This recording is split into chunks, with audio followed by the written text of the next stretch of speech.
Hey guys, I'm Noah and welcome back to Gopherwood. Today I'm going to show you guys how to keep important information while switching scenes in Unity. Let's hop into it.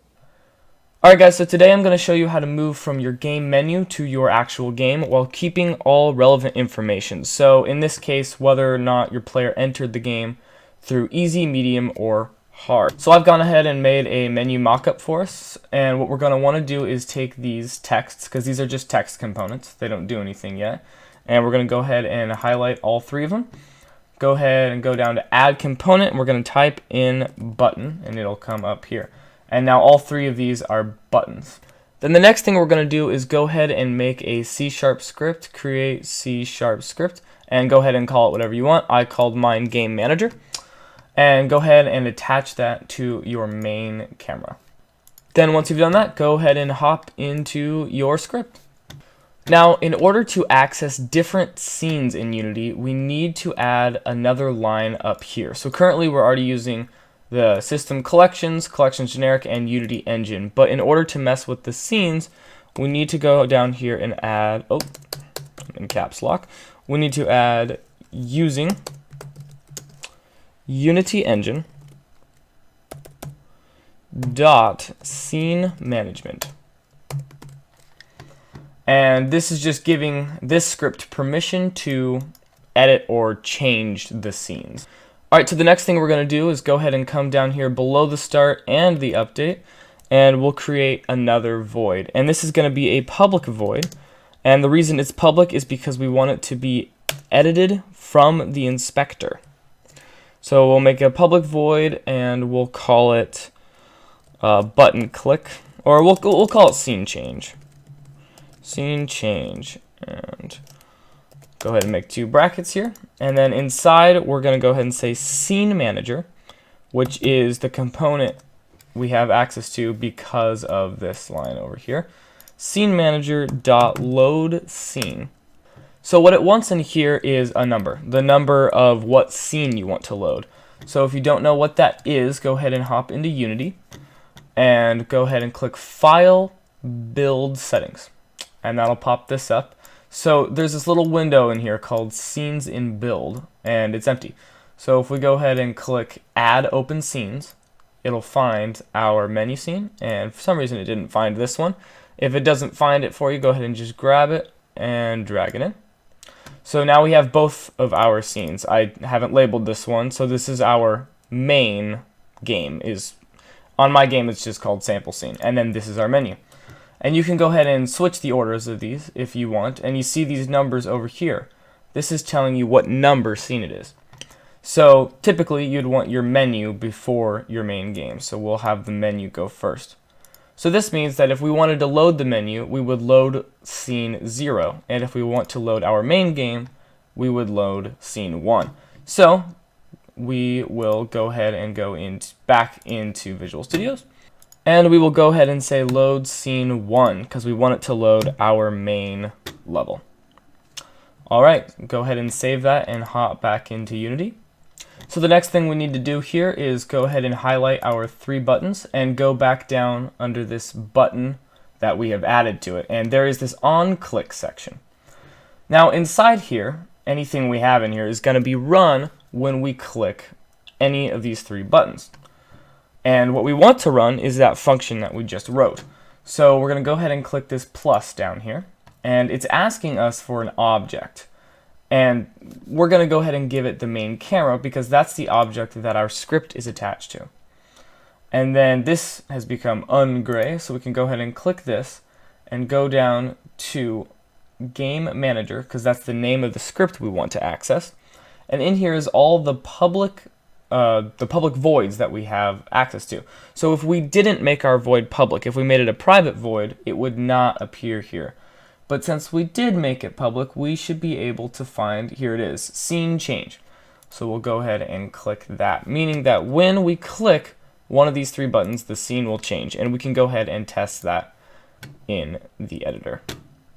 If we go ahead and click any of these buttons, No, that's the button that will kill everyone. Try again. Now you'll see it changes to our main scene. We don't have much going on there, but it works. So if we click any of these three buttons, it's going to load our scene. but it's not going to remember if we clicked easy, medium, or hard. But there is a way to do this. So what we're going to want to do is make a script that is entirely dedicated to variables that we don't want to ever change their values. And the word for that in programming is static. So we're going to go ahead and go to our scripts and say create new C# script, and we'll call this static vals.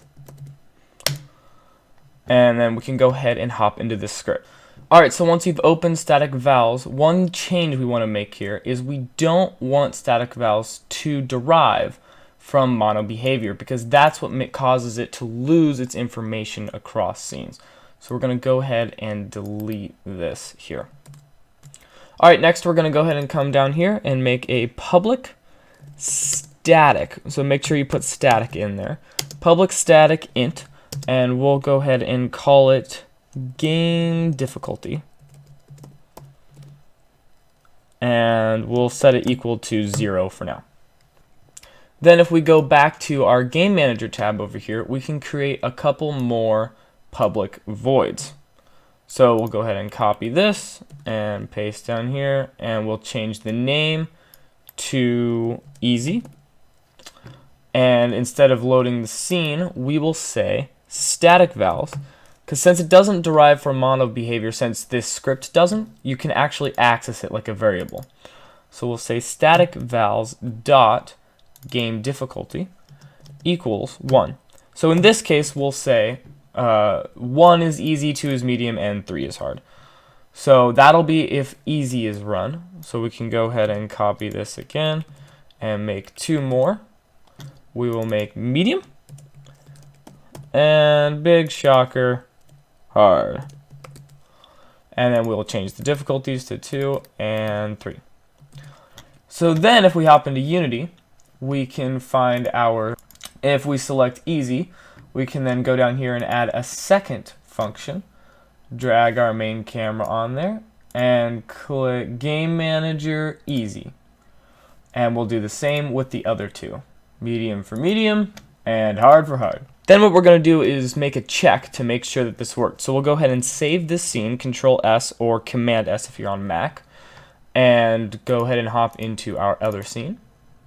Alright, so the next thing we're going to do here is go ahead and make another script just to verify that it worked. So we'll go ahead and click Create, C# script, and we'll call it Printer. Because we're just going to go ahead and print a message to our console here to show us that we have the information. And in your game, I'm sure you'll want to do something with the information, but I don't need to here, so I'm just going to show you guys how to do it. Alright, so then go ahead and open the C# script. And then right here at the start, we'll just go ahead and say debug.log and parentheses, and we will log our static vals dot game difficulty. Alright, now if we hop back into the other scene, and if we go ahead and click our easy difficulty, we don't have a message, and the reason for that is because we forgot in our main scene to attach our printer script to the main camera. Alright, so let's go ahead and try that again. Back to the menu and play. And then if we click easy, No, that's exactly what you just said. How's that even possible? we see we have a 1 printed here. So we could then do something with that information. The game knows we are in easy difficulty. And if we were to run the game again, and we'll choose hard this time, you'll see we have a 3 over here. Alright guys, that'll pretty much wrap up our video on changing scenes and keeping important information through it.